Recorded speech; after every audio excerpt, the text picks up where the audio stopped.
6 నెలల ముందు world bank, United nations ప్రకటించాయి.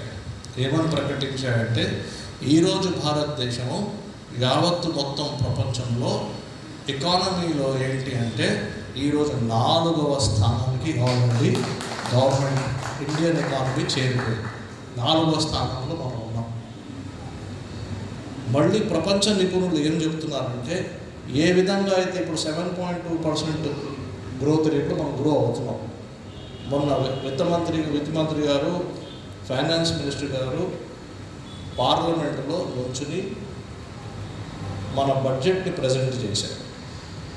ఆ బడ్జెట్ ప్రజెంట్ చేసేటప్పుడు ఏమని చెప్పారంటే మన భారతదేశము యావత్తు ప్రపంచమంతా అన్ని దేశాల కంటే చాలా ఫాస్ట్గా గ్రోత్ రేటు 7.2% గ్రోత్ రేట్లో మనం పెరుగుతాము.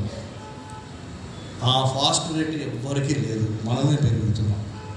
ఇంత ఫాస్ట్ రేట్లో మనం పెరుగుతున్నామంటే అందరూ చెప్తున్నది ఏంటంటే వరల్డ్ బ్యాంక్ కానీ యునైటెడ్ నేషన్స్ కానీ అందరూ నిపుణులు, ప్రపంచ నిపుణులు అందరూ చెప్తున్నది ఏంటంటే భారతదేశము 4వ పొజిషన్ నుంచి 3వ పొజిషన్ రావడానికి 2 సంవత్సరాలు పడతాయి. 2027 సంవత్సరం కదా భారతదేశం యావత్తు ప్రపంచమంతా 3వ స్థానానికి వస్తుందని అందరూ నిపుణులు చెప్తున్నారు. మన భారతదేశం కాదు, బయట వాళ్ళు చెప్తున్నారు. So this is the size of our economy. అటువంటి సమయంలో, అటువంటి ఎకానమీలో మీరు నేను ఈరోజు మన పాత్ర ఉంది, మన పాత్ర మనం వహిస్తున్నాం. దానికి మనం గర్వంగా ఫీల్ అవ్వాలి, అవునా కాదా?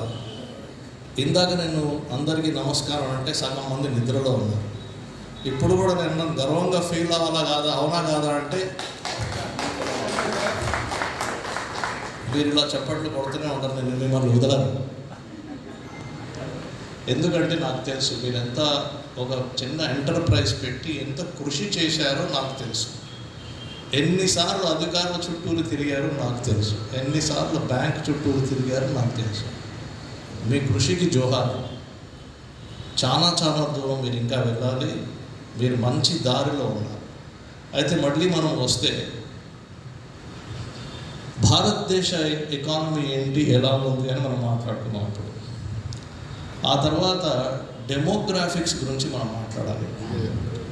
డెమోగ్రాఫిక్స్ అంటే ఏమిటంటే ఏ ప్రపంచంలో అయినా పాపులేషన్ వైజ్ చూస్తే వృద్ధులు ఎంతమంది ఉంటారు, చిన్న పిల్లలు ఎంతమంది ఉంటారు, మధ్యలో ఆఫీస్కి వెళ్ళేవాళ్ళు, ఫ్యాక్టరీకి వెళ్ళేవాళ్ళు, అంటే అర్నింగ్ కెపాసిటీ ఉన్నవాళ్ళు, యువకులు, వాళ్ళు 15 సంవత్సరాల నుంచి కానివ్వండి, 20 సంవత్సరాల నుంచి కానివ్వండి, 50 సంవత్సరాలు 60 సంవత్సరాల వరకు వాళ్ళ పాపులేషన్ ఎంత ఉంటుంది అంటే ముందు నుంచి మన భారతదేశం కూడా 1/3 ఉండింది.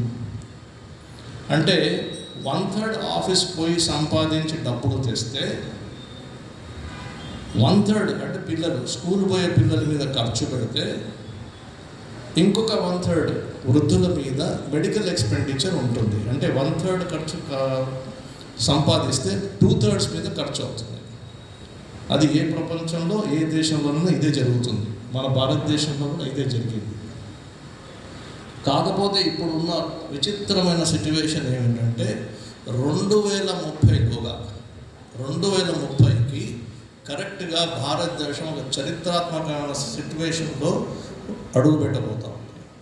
అప్పుడు ఏంటంటే 33% ప్రొడక్షన్కి పోయేవాళ్ళు కాకుండా 50% కంటే ఎక్కువ పాపులేషను ప్రొడక్షన్లో ఉంటారు, ప్రొడక్టివిటీ యాక్టివిటీస్లో ఉంటారు. అంటే ఈరోజు మనం 120 కోట్ల రూపాయలు కోటి జనాభా మనం అనుకుంటే 120 crores మన పాపులేషన్ అనుకుంటే ఆ రోజుకి సగానికి సగం 60 కోట్ల మంది ఈ 15 సంవత్సరాల నుంచి 50 సంవత్సరాల వరకు 60 సంవత్సరాల మధ్యలో ఉంటారు. అంటే వాళ్ళు ఆఫీస్కి పోయి కానీ, పొలాలకి పోయి కానీ, ఫ్యాక్టరీకి పోయి కానీ పని చేసి డబ్బు సంపాదించి ఇంటికి తెచ్చే పరిస్థితిలో ఉంటారు 60 కోటి మంది. కానీ ఆ 60 కోటి మందికి ఉద్యోగాలు రావాలి అంటే వాళ్ళకి ఏం కావాలండి? ఏం కావాలి? ఏమండి? 60 కోటి మంది ఉద్యోగాలు దొరకాలి, ఉద్యోగాలు రావాలంటే వాళ్ళ దగ్గర ఏముండాలి? స్కిల్ ఉండాలి. కరెక్ట్. నైపుణ్యత ఉండాలి. అది నేను కార్పెంటర్ కావచ్చు, ఫిట్టర్ కావచ్చు, ప్లంబర్ కావచ్చు, వెల్డర్ కావచ్చు, ఏదో ఒక నాకు నైపుణ్యత ఉంటే వీళ్ళు పిలిచి నాకు ఉద్యోగం ఇస్తారు. ఆ నైపుణ్యత కూడా సరైన నైపుణ్యత ఉండాలి. వాళ్ళ దగ్గర వేకెన్సీస్ వచ్చాయి, డ్రైవర్ వేకెన్సీ అని వేశారు, 100 మంది డ్రైవర్లు కావాలి. నా దగ్గర నైపుణ్యత ఉంది, కానీ డ్రైవర్ నైపుణ్యత లేదు. నేను అప్లికేషన్ పెడతాను, అయ్యా నా దగ్గర నైపుణ్యత ఉంది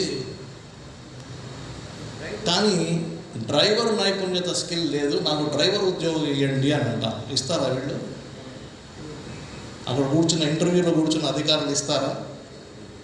సో ఏ నైపుణ్యత ఉండాలి అని మనం తెలుసుకోవాలి, ఆ నైపుణ్యత సంపాదించాలి. 3వ ప్రశ్న, కొన్ని పడుకునేవాళ్ళు లేచంటే ఎందుకంటే ప్రశ్నలు అడుగుతూ ఉంటారు. 3వ ప్రశ్న ఏమిటంటే 60 కోటి మంది ప్రొడక్టివ్ ఏజ్లో ఉంటారు అంటున్నాము, పనిచేసే ఏజ్లో ఉంటారు 60 కోటి మంది. ఒకసారి ఊహించండి, ఈ 60 కోటి మందికి ఒక్కళ్ళకి కూడా అంటే 0% నైపుణ్యత లేదు. ఒక్కళ్ళకి కూడా నైపుణ్యత లేదు, 0%కి నైపుణ్యత లేదు. అప్పుడు ఏమవుతుంది? భారతదేశం ఏమవ్వాలి? బాపట్ల ఏం కావాలి? ఎవరికి నైపుణ్యత లేదు. పోనీ ఆ 60 కోట్ల మంది నుంచి 30 మందికి నైపుణ్యత ఉంది, 30 కోట్ల మందికి నైపుణ్యత ఉంది, 30 కోట్ల మందికి నైపుణ్యత లేదు. అప్పుడు భారతదేశం ఏం కావాలి? బాపట్ల ఏం కావాలి? మూడవ సినారియో ఏంటంటే 60 కోట్ల మందికి ఏదో ఒక నైపుణ్యత ఉంది. అప్పుడు ఎలా ఉంటుంది పరిస్థితి? మీకేం కావాలి చెప్పండి? ఈ మూడిట్లో ఏ పరిస్థితి కావాలి? ఏది కావాలి? ఎవరి దగ్గర నైపుణ్యత లేదు కానీ ఉద్యోగాలు మట్టుకు రావాలి, జీతాలు మట్టుకు రావాలి, అది కావాలా? అదా మీరు కోరుకునేది? లేదా అందరి దగ్గర ఏదో ఒక నైపుణ్యత ఉండాలి, గర్వంగా పోయి అప్లికేషన్ వేయాలి, గర్వంగా పోయి ఒక ఉద్యోగం సంపాదించాలి, గర్వంగా పనిచేయాలి, శ్రమించాలి, కష్టపడి శ్రమించి ఇంటికి డబ్బులు తీసుకోవాలి, అదా మీరు కోరుకునేది? ఇది కోరుకుంటారా? ఏమా కష్టపడాలి కోరుకుంటారా? నైపుణ్యత కావాల్సి కోరుకుంటారా? ఎందుకమ్మా పని పెట్టుకుంటారు అనవసరంగా? అన్నీ ఫ్రీగా ఇస్తారు కదా ఏమండి, అన్నీ ఫ్రీగా ఇస్తారు కదా, ఎందుకు పని? ఫ్రీగా ఇచ్చింది తీసుకున్న దానికి మీరు గర్వంగా ఉంటారా? నేను రోజు మీకు అన్నం పెట్టాను అనుకోండి, మీల్స్ ప్రతిరోజు మీకు అన్నం పెట్టాను అనుకోండి, మీరు గర్వంగా ఉంటారా? మీరే కష్టపడి శ్రమించి మీ డబ్బులు మీరు సంపాదించుకుని మీ అన్నం మీరు వండుకుని తింటే మీ దాంట్లో గర్వం ఉందా? దేంట్లో గర్వం? మీరు ఆలోచన చేయండి, ఆలోచన చేసుకోండి. సో అందుకే డెమోగ్రాఫిక్స్లో చూస్తే 60 కోటి జనాభా అందరికీ